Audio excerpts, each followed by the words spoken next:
This video is dedicated to the specialists, my fellow acupuncturists. For many years I have been accustomed not only to study acupuncture, but also to reflect on the why of almost everything. I have just now realized to what extent Jean-Marc Kespi's assertion that Yin Wei's creative point is Kd9 makes sense. And I have found it might be helpful to include this video where I share my reflections on the point.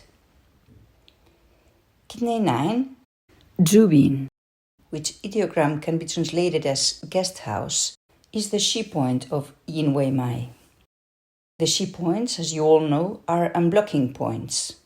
About this acupoint, we already know that tonifies kidney yin, re-establishing the communication between heart and kidney, therefore refreshing the heart as well. And this would be the Zhangfu perspective of what this acupoint does. Still, I won't detail its numerous clinical indications, because it would go beyond the scope of this personal analysis. But what we're interested in here is the perspective of Jean-Marc Kespi, who states that Kd9 is a creative point, that is, the point that harmonizes the intrinsic functions of Yin Wei Mai. On the other hand, we have Jean-Marc Salet, who states that the she points can deal with the acute or chronic consequences of emotional shocks. I suppose you remember that Kd9 used to protect the fetus from external influences. Now remember the image I came up with a sponge, quite graphic I think, to illustrate what a permeable Yin Wei Mai means. When punctured to the pregnant mother, it makes sense to think that Kd9 protects the fetus in the way that it is not so permeable to the environment and can be better harmonized in itself.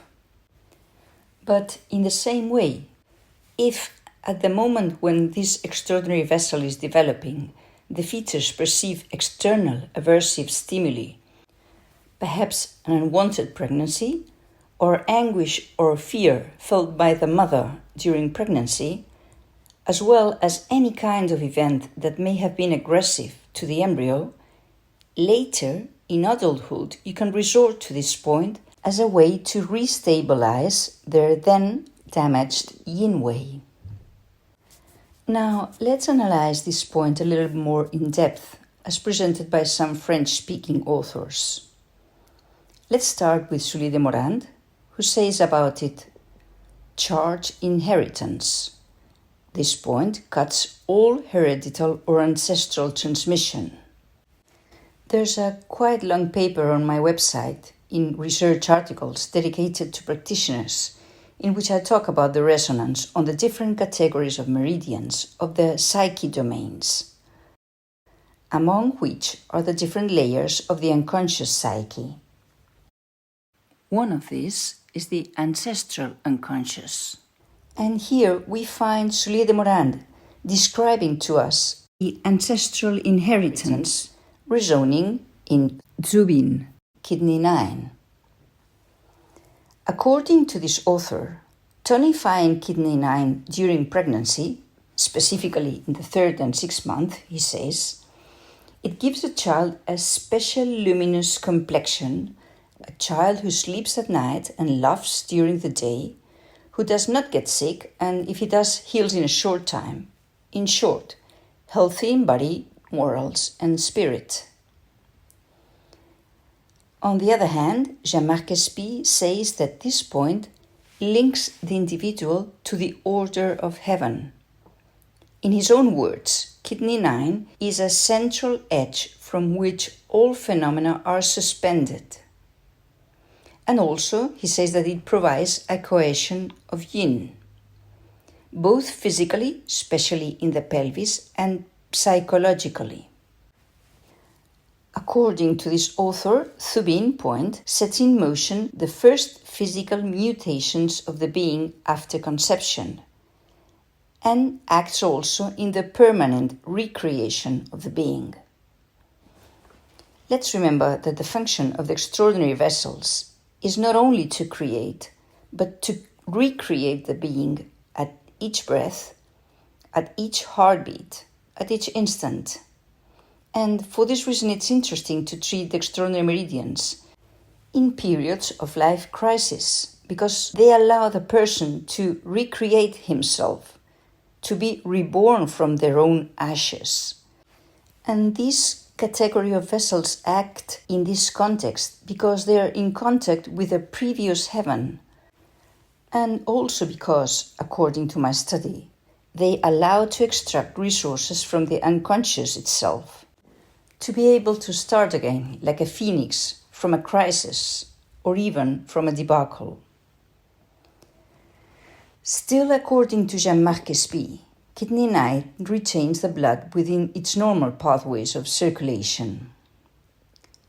Christian Rempp, author of a book on obstetrics and acupuncture, confirms this idea, adding that Kd9 acts on the lower abdomen, on the bladder and on the bladder sphincter, but this author also says that from Kd9 starts a network that manages the spatial and functional organization of the pelvis and the fetus. This network, belonging to Yin Wei, remember the path of the meridian, would somehow receive its information, its work plan, through its root, which comes from Zhubin, or kidney meridian, to which Zhubin itself belongs. The image of Kd9 of Caroline Viry, a French midwife and acupuncturist, is that at this point the individual is anchored to himself, becoming attached to the order of heaven. She also states that Zhubin allows unblocking. In her words, the subject can take more distance, restoring the sacred space between himself and the other through self-affirmation. This author also considers that Zhubin allows to take distance from the past, since its pathology usually originates in maternal pregnancy or during childbirth. Finally, I would like to comment on those actions with special tropism that Soulié de Morant described for this point. In a video that you can find on my website, which is in the section called The Single Acupoint Approach, I explain this information that Soulié de Morant provides for each of the acupuncture points. Often at first they seem very, very strange, but now that we have gone a little deeper into this point, maybe we can understand them a little better. In the case of Kd9, Soulié de Morant states that its stimulation tonifies the kidney. Obviously, it is its meridian. It also tonifies Ren and Du Mai. Also, the upper occipital, probably through Du Mai, as well as the Ben Shen Po, which he calls primate. But we'll not go into this now, because Soulié de Morant's terminology is sometimes particular, and even his location of some acupoints differs from that of the other authors. Actually, it makes a lot of sense to think that Kd9 tonifies the action of Po, which is the Ben Shen that allows incarnation in the posterior heaven, which on the other hand is, as you know, intimately linked to the mother. Other actions of the Kd9 puncture are to tonify the gums, as well as the sexual organs, the uterus, the penis. Well, of course, we were talking about the actions of Kd9 in the pelvis, weren't we? And interestingly, it also stimulates the toes. At the same time, Soulié de Morant informs us that tonifying this point also disperses the large intestine meridian. This also makes a lot of sense, because there's a noon-midnight relationship, which, according to Jean-Marc Kespi, is a deep, meaningful relationship, as I also explain in the Single Acupoint Approach video. My personal proposal is to call the meridians that are related according to the noon-midnight law antipodal meridians. And agreeing with Kespi, I believe that there's a link between the meridian of kidney and large intestine. Among other things, because large intestine is a meridian that is also involved during the whole conception period of the being. I expect that soon, when we talk about the energetic level of Yang Ming, we shall see how it has been interpreted as the adventure of living. Yes, according to French authors, Yang Ming expresses the adventure of living, and in such a way that on the points of the large intestine meridian would resonate the fetal period. That is, the repercussions in the adult subject of his fetal period, while on the ones of the stomach meridian would resonate once the subject has left the womb, the process of absorption of the external world, and not only the material intake of food, but also the psychological process of absorption of the external world, which effectively, that's the adventure of living, isn't it? I am aware of the complexity of ideas expressed in this video, but please do not feel overwhelmed. The point here was to explain the reasons that, in my opinion, justify Kespi's assertion that Kd9 is Yin Wei Mai's creative point. Therefore, apart from going on using it for their various preventing functions along pregnancy, as you've been doing up to now, I encourage you all, in case you had the opportunity, to needle it as a single point and reflect on your patient's feedback. Also, if you feel like it, please do share it with us.